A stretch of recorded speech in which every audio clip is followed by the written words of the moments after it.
Praise the Lord! We are here again for a short portion from the life study of 1 John. That is in message 27.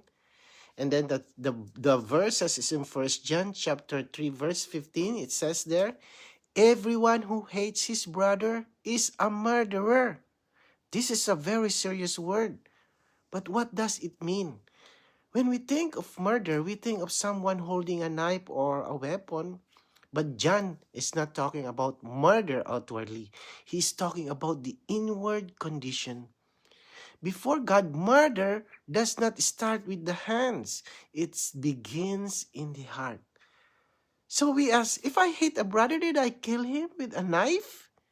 No, there is no outward action, but inwardly, hatred already contains the nature of murder. Now, where does this murdering element come from? Who is the source? The Lord Jesus said in John chapter 8 that the devil is a murderer from the beginning.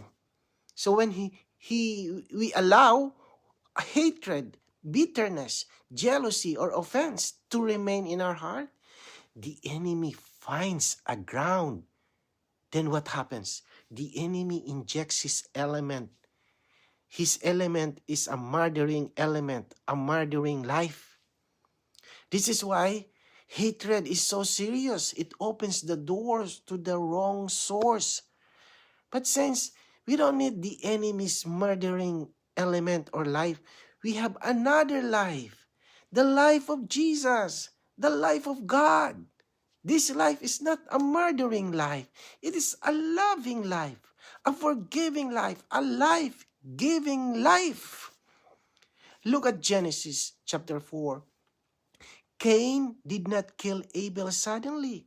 It started with offense, then jealousy, then hatred.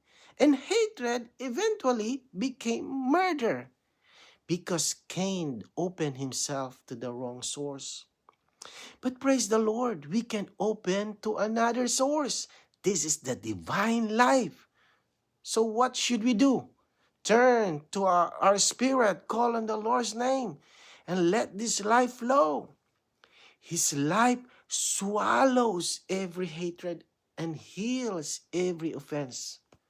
So brothers and sisters, did you receive it today? Then let's pray. Lord Jesus, save me from hatred. I reject the enemy's murdering element. Fill me with your loving life, a giving life. We praise you, Lord Jesus. Amen.